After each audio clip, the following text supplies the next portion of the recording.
Real talk, fam. Close your eyes for a sec. What's that feeling when you think about the biggest promise you made to yourself? That awful pit in your stomach, right? You know you've got these insane ideas, sky-high potential, but why do you always end up scrolling at night and just going, meh, I'll do it tomorrow? I'm not gonna call you lazy. I'm here to stop you from running away from the truth. You procrastinate not because you can't, but because you're scared. Let's demolish that emotional shield right now. Welcome to Oktoberfeker. I know you're here because you're sick of being stuck in the same toxic cycle. You're done feeling guilty every time you go to bed. You're done being a spectator on everyone else's timeline. Now, to make this 50-minute project count, I only ask for one thing. Share this video with one person you know who's also stuck in later, and hit the like so the YouTube algorithm knows this conversation is vital. Consider this your permission slip from the universe to stop delaying. Let's get it. We gotta face the music, man. The real reason you delay isn't because you lack the time to write that first draft or don't have the capital to set up your side hustle. The real reason is emotional fear. Your brain is a master at making logical excuses to mask that fear. You call it not being ready, but really, you're scared to fail. You're terrified people will see your work and go, that's trash. You're scared you'll invest time, money, and soul, and the result will be zero. This is what I call perfectionism paralysis or perfection phobia. You prefer not to start at all, where you fail passively, rather than trying and getting an imperfect result, where you fail actively. To your ego, the failure you don't show is safer. Slang term, the pretty failure trap. You're caught in this pretty failure mindset. You go, I'm not going to hit the gym because my body won't look as good as his. You delay making content because your editing won't be as cinematic as the big creators. That's bullshit, bro. That's a trap your ego sets.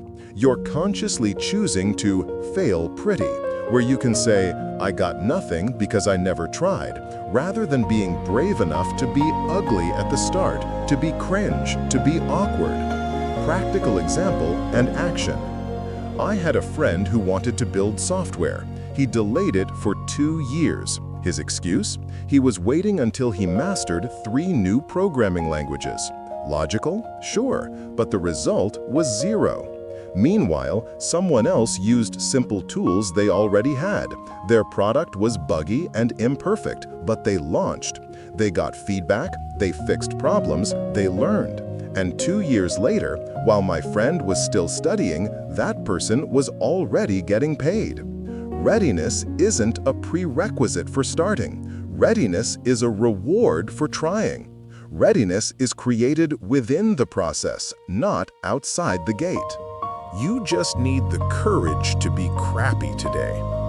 You always hear, wait for the good mood, wait for the positive vibes, then I'll work. This is the biggest motivation myth killing your productivity. You hope motivation shows up first, like an angel touching your shoulder, and then you move. The truth? Your brain doesn't work that way. Motivation is the reward your brain gives you after you take the first step. Why? Because when you move, you activate the areas of the brain responsible for reward and self-efficacy. This is the principle of momentum. Inertia is always hardest when you start from a standstill. Once you're moving, maintaining that movement is way easier. Slang term, stop waiting for the good vibe aura. Your life is chaos. There will always be distractions, notifications, family issues, piling work. Your hope of starting your important project in a quiet, ideal, and inspiring mood is a delusion. You gotta be a guerrilla commando. Move fast, stealthy, in the middle of the mess, without waiting for the perfect signal.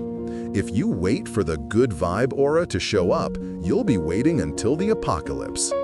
Psychological principle, the 5-minute rule. The principle is simple. Do the task you're delaying for just 5 minutes. You don't have to say, I must work for 3 hours. That's too heavy. Just say 5 minutes. After 5 minutes, I can stop. Weirdly, 9 out of 10 times, you won't stop. 5 minutes is enough to break that initial inertia barrier. The entry point is the biggest hurdle, not the duration of your work. Practical example and action. You want to meditate. Don't think, I gotta sit still for 30 minutes. That makes you immediately skip. Just say, I'll just sit on the meditation cushion. Once you're sitting, you've already won 50%. You want to learn coding. Don't think, I gotta finish one chapter.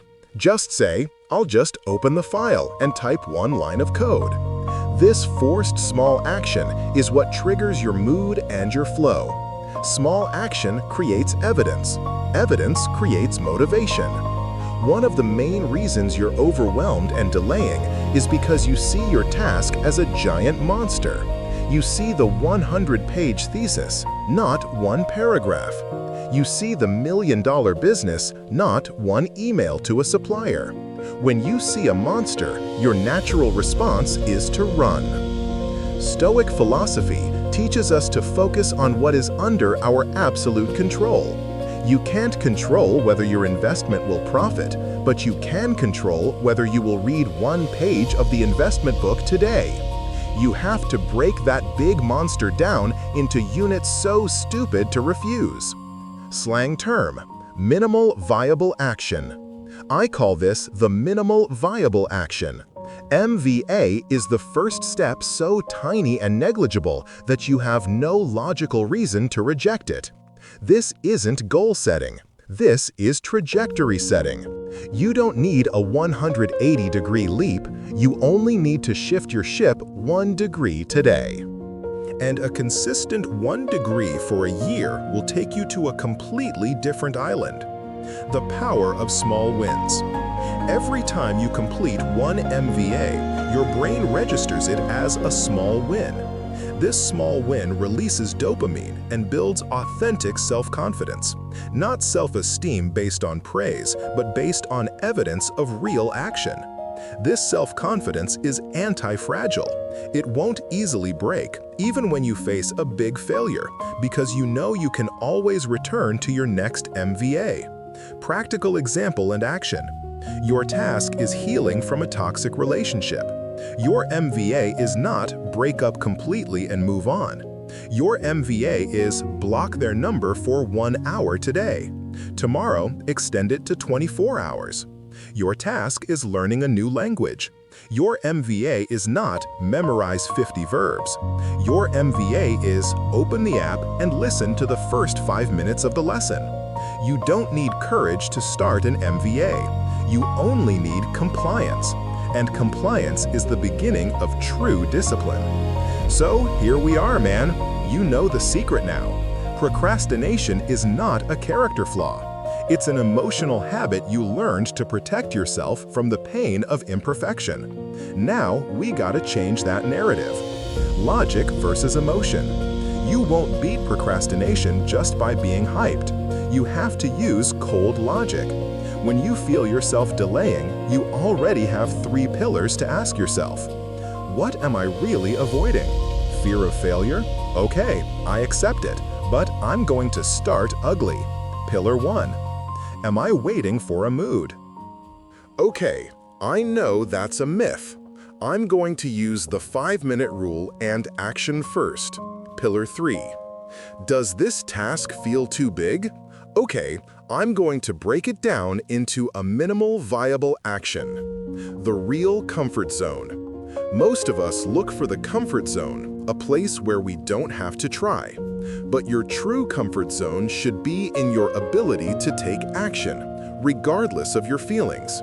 True comfort is knowing you have control over your small steps, not over your big results. Process, not destination. You'll slip up. You'll procrastinate again next week. That's normal. Don't self-sabotage. Don't say, I'm just not meant for this. Grab your logic again and ask, what's my MVA today? Change isn't an on-off switch. It's an endless mountain climb. The important thing is, you have the compass now. Don't aim for perfect, aim for consistent. Okay, here's our deal. Tonight, pull up your notes right now. Write down the single most ridiculous MVA you can do tomorrow morning related to the project you delay the most. Example, open the laptop and browse one website. That's it. Simple, but that's an action promise you must keep. The closing quote. The ancient Roman philosopher Seneca once said, "We suffer more often in imagination than in reality." We suffer more often by imagining how hard something will be, imagining failure, unattainable perfection, than we suffer in reality when we actually take action. Stop imagining and start doing. Intense closer. The life you truly want is waiting. It doesn't care if you're ready or not. It keeps moving. Don't let yourself be a side character in your own life's movie. Grab that wheel, bro. Grab your MVA. Start small, start ugly, start now. Keep upgrading your brain, and I'll see you in the next big step.